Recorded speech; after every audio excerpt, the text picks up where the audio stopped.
The story begins with the murder-suicide that left 2 teenagers dead. 2 people are shot during a dramatic drive-by shooting rattles the Those Capitol 2 mass gunmen raiding a central 2 Indiana people CVS. were shot in this drive-by, both They said 20 if we don't years listen to them, old. Law somebody's going to enforcement get officials hurt. say 11 people were wounded as Section 2 when they vehicles say opened 2 fire men on inspired traffic. Section when they say 2 men in little trucks. Section when they say 2 men. You know what I'm saying? Instead of giving them some help and giving them some hope. And the problem is we lost hope.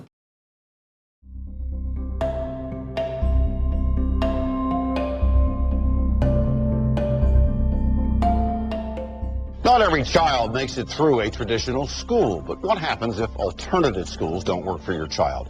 What started as a principal's attempt to help dropouts has turned into a successful alternative to the alternative school.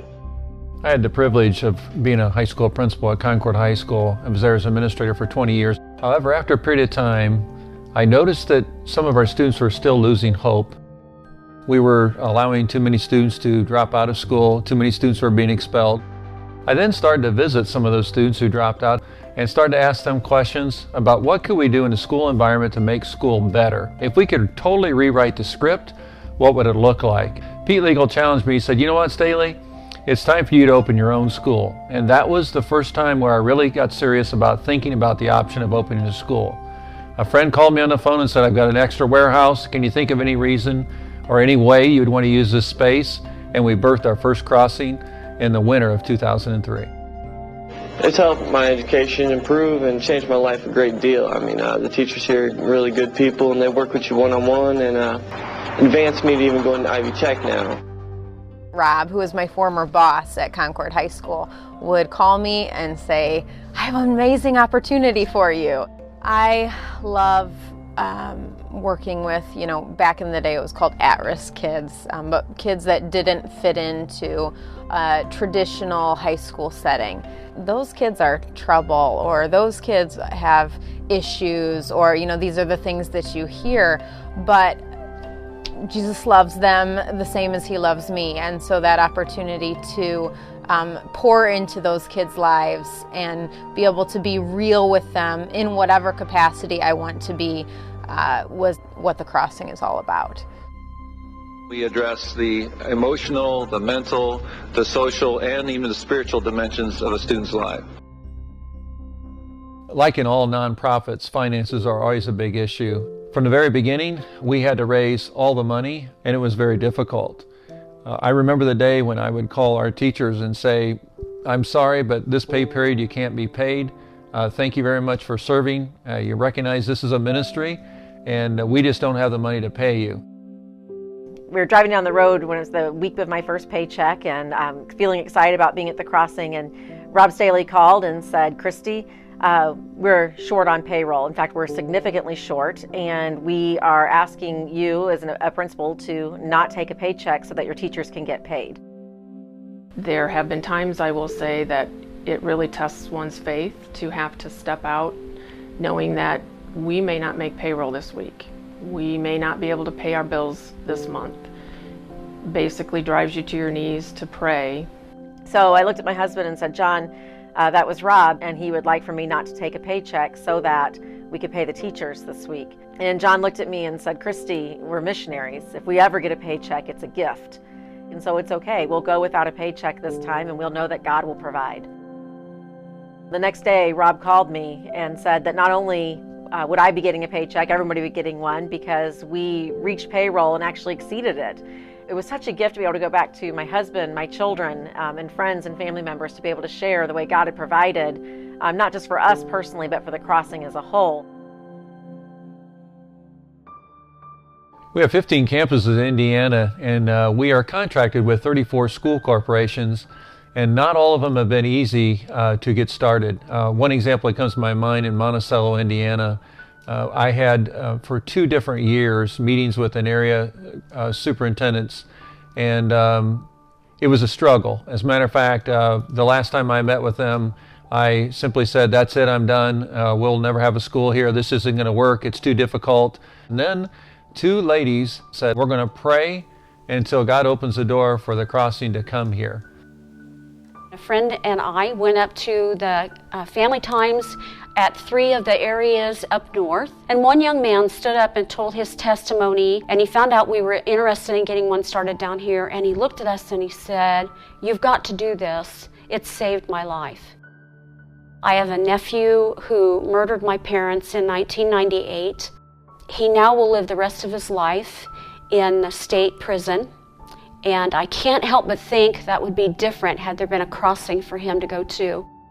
So my friend and I came back home. We talked to a lot of people, we put it on social media, and we started praying, and we got other people praying, and before you knew it, we had a campus started, and we started August 1st, and we've already graduated our first student. If you've watched the news at all, you've watched our relationship with South Bend, and every single year it seems to be a pretty big ordeal. We went into debt pretty significantly with South Bend, and it came to the point where we finally just had to close the school because every single student was on scholarship, and to try to raise that kind of money when students are only paying $20 a month, we just weren't able to sustain it. And I remember the day that we had to tell them, and just kind of this panic moment for those students because they just knew that they weren't going to be able to go back to the public school, and what was their next option? We were their last option. And so when we closed down, it was a pretty sad day. We came up with this option of busing the students from South Bend to Elkhart. We would do that 4 times a day for each class. It was difficult to merge our classes. We had South Bend kids and we had Elkhart kids, and they didn't really like each other at first. We were able to talk to the kids about our crossing family, and if our South Bend family needs help, then we step in and we help out.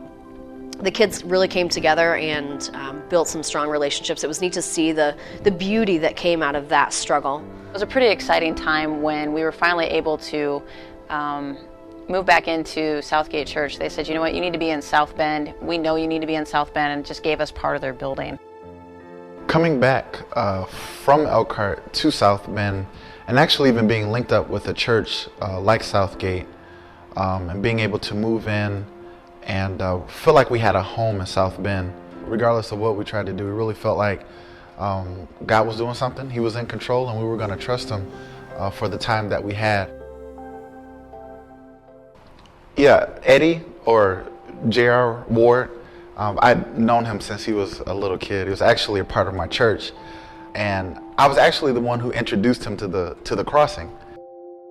I pass the gas station probably every day where the events happened, where Eddie was killed and Rashard made some bad decisions. That, I think, was the moment that I realized what this job was all about, was when JR was killed. Because up till then, you don't really see the loss. And that was a pretty drastic moment in which you see the loss. Jonathan amazed me, though. I don't know that I could have handled that the same way that he did. My brother attended a crossing when he was 16. At the age of 17, he was shot and killed at a local gas station. The person that actually shot and killed my brother was a friend of mine. We attended school together, played on the same basketball team. Him and my brother were actually friends. You know, I went to his court case, and they allowed different people to say things to him. And I sat there and I looked him dead in his eyes and I said, you know, I can't hate you because of a stupid mistake you made. That mistake cost my brother his life, but I forgive you. He was a part of the crossing family. You know, he was, in my eyes, he was one of my brothers. He was like a family, an actual family member to me. The thing about JR and Rashard it's the thing about all the kids, man. It's a lot of times the streets are calling. Passing that corner sometimes at night with homeless people and even prostitutes are out there, and our youth are still dropped out and they're still walking on that corner right past that gas station, purchasing things from that gas station. I'm still reminded and still haunted that, yeah, they're still out there. They need an education. They need to know Jesus. And just like you set up a liquor store in every corner, or it seems like there's gas stations on every corner, I just wonder how sometimes there isn't a crossing on every corner.